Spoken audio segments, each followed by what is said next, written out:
자이언트6 구독자 여러분 반갑습니다. 용캐스터입니다. 현재 롯데는 120경기를 소화한 가운데 시즌 53승 4무 63패로 승률 4할오픈 7리를 달성 중에 있는데요. 현재 순위표를 잠깐 보면 롯데는 이렇게 시즌 현재 6위, 지금 상황이 9월 3일 경기 시작 전 기준이기 때문에 9월 2일 기준으로 보시면 좋을 것 같습니다.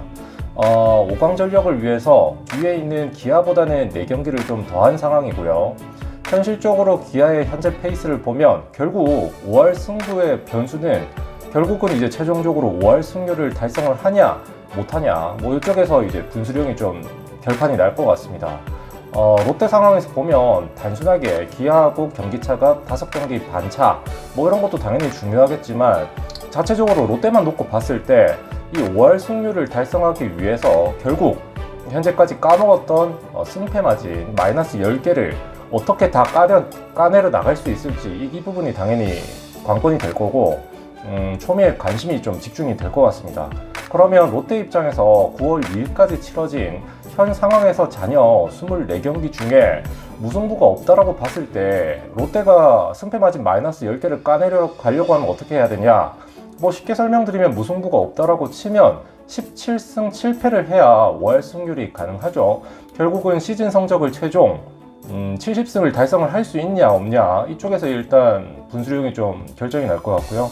근데 17승 7패라고 하는 게 현실적으로 승률 7할 이상을 해야 되는 부분이기 때문에 결과론적으로 말씀드리면 일단 뭐 불가능하지는 않다. 다만 결코 쉽지도 않다. 7할이라고 하면 결국은 뭐 3번 붙으면 2번 이상을 더 이겨야 되는 부분이기 때문에 현실적으로 쉽진 않겠지만 산술적으로 또 불가능하지는 않다, 뭐 이런 말씀을 좀 드리고 싶고요.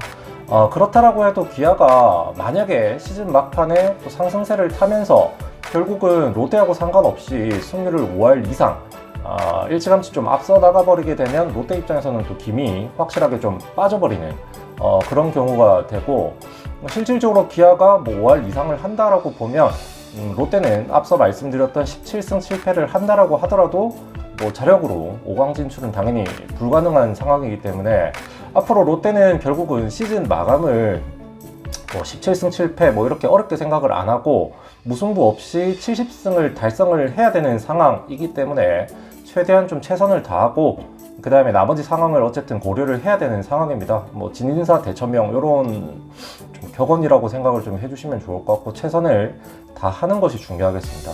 그래도 롯데가 뭐 지금 뭐 7, 8, 9, 10위에 있는 NC, 두산, 삼성 그리고 뭐 하나 이런 팀들보다는 확실히 상황은 좋은 상황이다라고 볼 수 있겠고요. 그리고 또 한 가지 이제 변수가 있는데 이 부분을 좀 잘 생각을 해보면 승률이 아니라 이제 승차로 계산을 하면 5.5경기 차죠, 기아랑. 하지만 한 가지 변수가 있다라고 하면 아직 기아 타이거즈와 3경기가 남아있는 상황입니다. 그러면 뭐 롯데 입장에서는 당연히 이런 생각 하겠죠. 최대한 기아하고 만나는 거를 고려를 해봤을 때 현재 5위하고 5경기 반차가 나기 때문에 최대한 3경기 안쪽으로 좁힌 상황에서 롯데는 한 가지 기적을 바란다라고 하면 남아있는 기아하고 3연전을 다 싹쓸이를 하면 좀 미라클 자이언츠로 또 올라갈 수 있는 상황이 그림이 만들어질 수 있는 상황, 나중에 롯데가 페이스를 잘 유지한다라고 하면 이 변수까지 작용을 하면 결국 시즌 막바지까지 모르는 상황이 올 수도 있겠고요.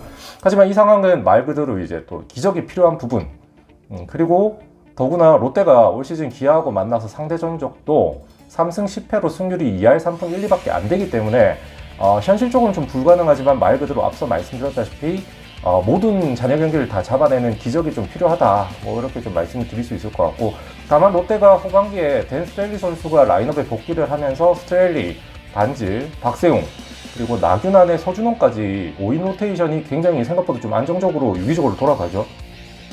팬들이나 여러 야구 전문가들이 예상을 했던 것보다 훨씬 기대치가 웃도는 상황이고 선발 라인업이 굉장히 좀 잘 갖춰진 그런 상황이다라고 말씀을 드릴 수 있겠습니다. 그리고 시즌 8승에 빛나는 리그 최고의 4선발 이인복 선수가 지금 퓨처스 리그에서 투입이 다시 됐죠.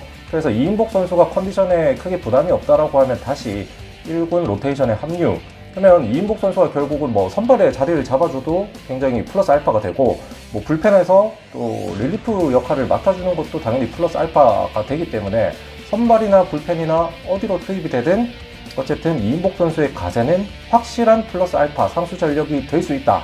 뭐 이런 점에서 잔여 경기에 굉장히 더 흥미를 더하는 요소들이 몇 가지 좀 숨어 있을 것 같습니다. 어쨌든 오늘은 이렇게 제가 영상을 좀 띄워놓고 여러 가지 좀 포인트들을 좀 정리를 해드렸는데요. 롯데 입장에서 잔여 24경기에서 과연 또 어떤 재미난 상황들이 벌어질지 역시도 앞으로 많은 기대와 관심 부탁드리면서 그럼 오늘의 영상은 여기서 마치도록 하겠습니다. 모두 좋은 하루 되십시오.